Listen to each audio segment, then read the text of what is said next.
Hey there everybody! The good people at Crystal Dynamics and EA were able to send me an early copy of their upcoming Tomb Raider game. I've been pretty impressed with what they've delivered so far, so I have high hopes. Let's boot this thing up and see how it goes.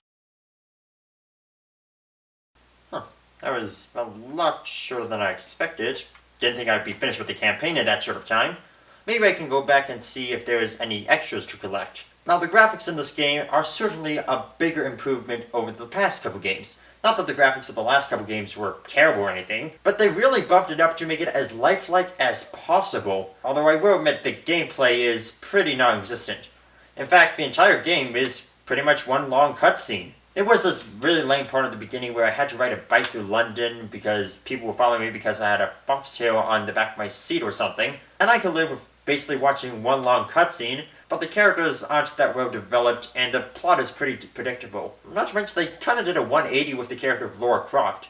Like, I get that she's still starting out and she's still developing herself as the legendary Tomb Raider, but what they do here kind of portrays not only the character they've been building so far, but also the character that's been well established over the decades. So yeah, I do not recommend playing this new Tomb Raider game, which is called... oh wait, it's a movie.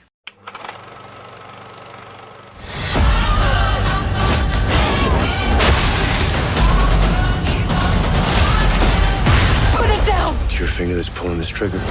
You messed with the wrong family.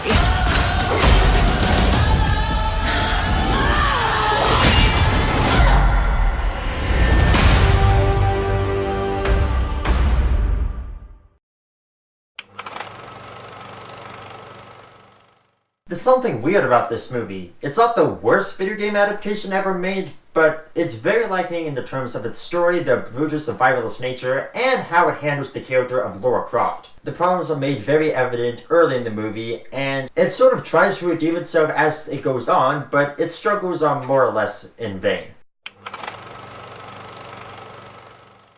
Despite initial thoughts that Daisy Ridley might have been a better choice, I did like what Alicia Vikander brought to the role. In fact, the main issue isn't so much her performance, but what the script gives her to work with. I'll get to those in a minute, but I liked Alicia Vikander's performance. But a big plus was the supporting cast, with Daniel Wu as Lu Ren and Walton Goggins as Vogel. Wu is a very capable sidekick to Vikander's Lara Croft without being reduced to a simple two-dimensional love interest. Should this movie get a sequel, his return is a must. But the real show stealer is Goggins as Vogel, a member of a shadow organization known as Trinity. And this is no insult when I say that his character feels right out of an Indiana Jones movie. He's collected, intimidating, and incredibly smart. In a lot of ways, he kind of reminds me of Belloc from Raiders of the Lost Ark. He uses the hero's innate curiosity and sense of adventure as a bargaining chip to open the forbidden thing that should remain closed. Not to mention the traps are pretty cool too. You have spikes that come out and impale unsuspecting explorers. You have floors that collapse beneath you unless the correct jewel is placed in the door. And finally you have spike blocks that come down and crush people who seek to raid the tomb. Yeah, terrible joke, I know. Moving on. The part where they actually get inside the tomb is incredibly entertaining and almost makes up for the lackluster beginning and middle.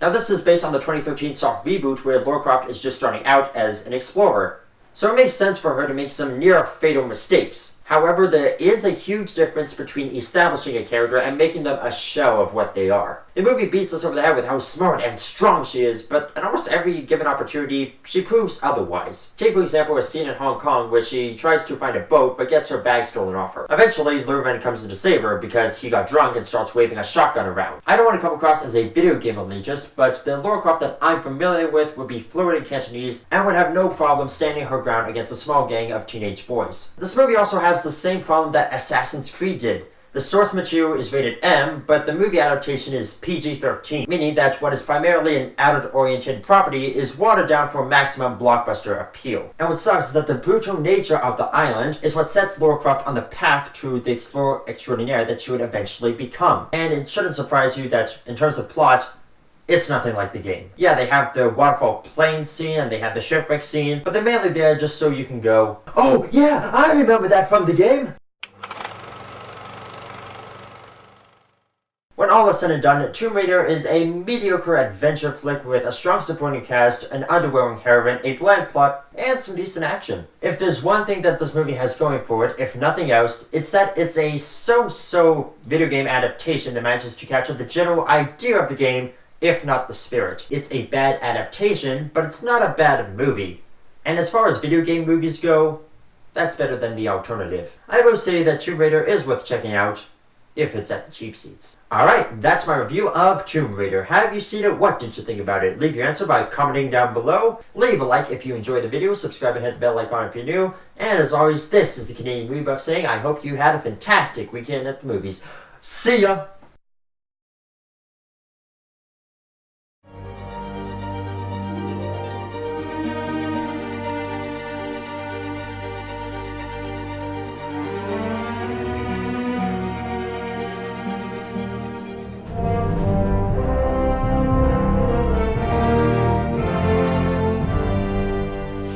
Well, that's enough sunshine for one day. I think I fulfilled my quota of being outside for the summer.